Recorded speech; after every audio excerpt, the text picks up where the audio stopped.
Приветствуем вас на канале Раиса Горяченко. Дача, сад, огород, цветы. У нас в почте есть вопросы, как посадить из косточки садовое дерево, как это сделать, в частности по персику, а также по абрикосу. И у нас уже есть опыт, и мы этим занимаемся. И вот что я хочу сказать по поводу вот этих посадок. Нужно создавать благоприятные условия, такие, как в природе получается. У бабушки вот под деревьями та же груша, яблоня, вишня. Не отростки, а вот именно из семян очень часто вырастали вот такие деревца. И она никогда их не садила. Кстати, мы тоже не высаживали. У нас есть уже тут вот падали саженцы и слива. И что мы делали? Я помню, как бабушка говорила, должны поспеть очень хорошо все семена. То есть плод должен хорошо созреть.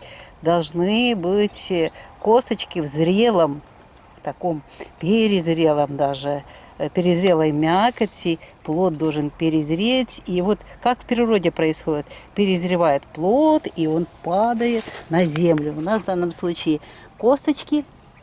Что происходит дальше? А дальше происходят просто обычные все процессы, естественные процессы стратификации семян, различных семян. Это и где-то жара, сейчас вот, допустим, тепло, дождик прошел, сюда попал, потом в зиму в косточки эти входят и проходят тоже процесс адаптации и уже к весне готовятся к тому моменту, когда будут уже проклевываться, вот, разбивать вот этот росточек внутри этой косточки, разбивает вот эту, казалось бы, сложную конструкцию, и появляется этот росточек. И это так замечательно, это так обвораживающе, потому что мы уже этим занимаемся. И я вам сейчас в данном случае покажу несколько наших таких саженцев.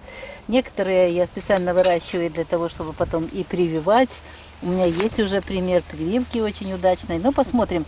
Пока еще я результатов таких особых не могу показать. Для садовых растений нужны годы для того, чтобы вот это все показать и получить результат. Что делаем мы, если вот есть, допустим, купили вы, ну, на рынке все-таки не советую покупать именно там, где магазин, где собирают зелеными еще плоды, поэтому там очень плохо. Схожесть очень плохая, практически нет схожести. Нужно покупать участников, или же, если есть знакомые, у которых есть красивые, хорошие деревья, вкусные плоды, вот нужно именно там брать вот эти плоды. И можно, вот мы что делаем, мы вот съели, ничего особо не сушим, ничего особо не делаем.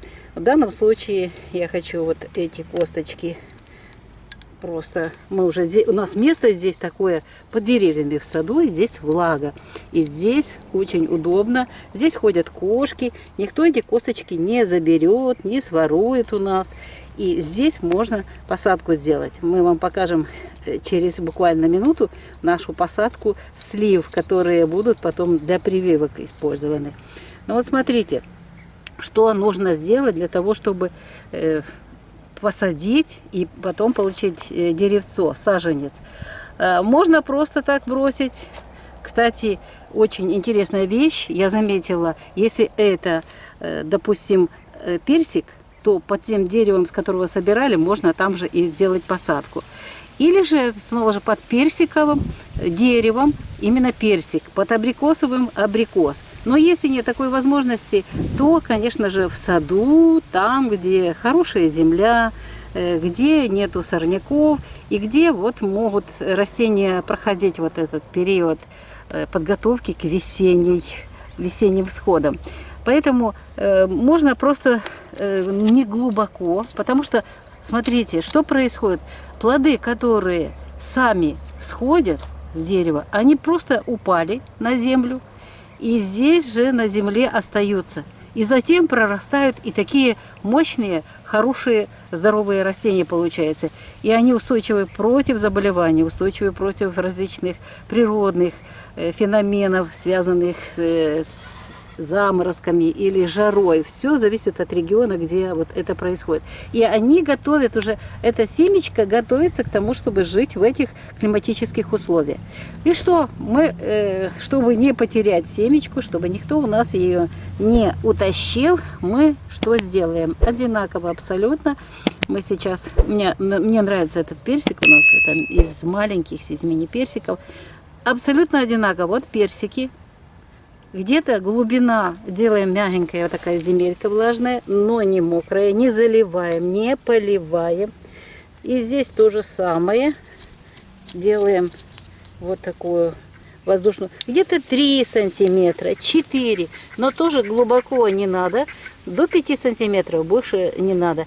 И вот эту земельку засыпаем. Я, кстати, сливы прямо с плодами брала и вот эти посадки делала. И получается, что плод, когда плод с косточкой, вот там вот эта мякоть, она еще потом питает это удобрение. Так что если есть возможность с перезревшей мякотью посадить, высаживать так. Вот это такая и посадка. И все, только нужно обязательно обозначить это место какими-то, границами, чтобы не посыпать или потом не убрать здесь или не перекопать. Нужно обязательно будет обложить какими-то такими палочками или, в общем, знаками, которые позволят вам помнить о том, что здесь есть посадка. Ну, а сейчас мы с вами пойдем, я покажу вам, как у нас из слив, причем спелых, вкусных слив, я не забирала мякоть, посажены были вот таким образом, и мы получили уже саженцы. Вы смотрите, здесь упали под деревом сливы, очень вкусная слива, такая розовая, я с нее джем делала. Кто-то написал, что это чешская слива. Вот смотрите, это просто саженец. В прошлом году это были косточки. Вошли они в зиму, и смотрите, какой саженец у нас вырос вот за период с весны и до вот сейчас мы снимаем это видео 11 августа. И вот такое вот у нас прекрасное. Видите, здесь были от косточки вместе с плодами, и они прекрасно себя чувствуют, они питание имеют. И здесь же под деревом сливы. И здесь как бы своеобразная защита. Самое главное, что не должно быть на юге, не должно быть солнца, иначе будет сильно жарко, и если даже косточка пробьется, а потом засуха, может погибнуть и не прорасти. Поэтому мы стараемся в саду выбирать вот такие места, чтобы было у нас и влага здесь рядышком можно поливать, и тень должна быть, полутень. Ну и тепло должно быть, и, естественно, само дерево сохраняет вот эту сливу от различных неблагоприятных условий. Получается, детки вместе с мамой.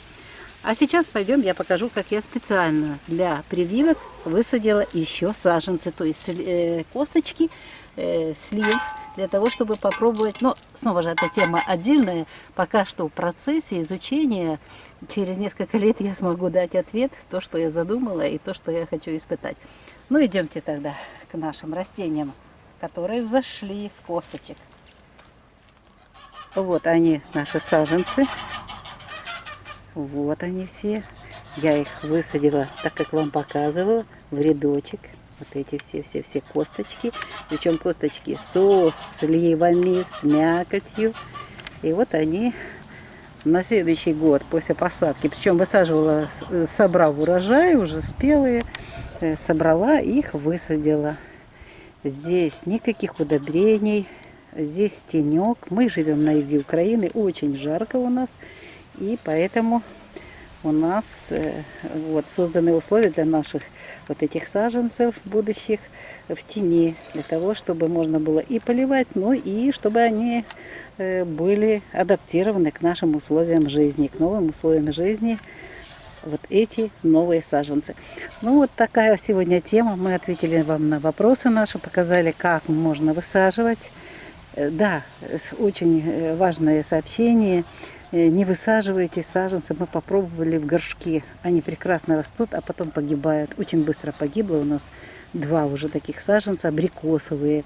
очень вкусный абрикос, поэтому высаживайте лучше в грунт, открытый грунт, и пусть они там живут, растут, готовятся к нормальной жизни в открытом грунте, и затем плодоносят и радуют вас своими плодами. Раиса Горяченко, Александр Волик подготовили это видео для вас. Мы прощаемся с вами всего-навсего до нового видео. Будьте все здоровы, здравия вам и вашим родным, близким, а также здравия вашим садовым растениям. Пусть у каждого дома будет прекрасный райский сад с прекрасными, любимыми растениями. Пока-пока!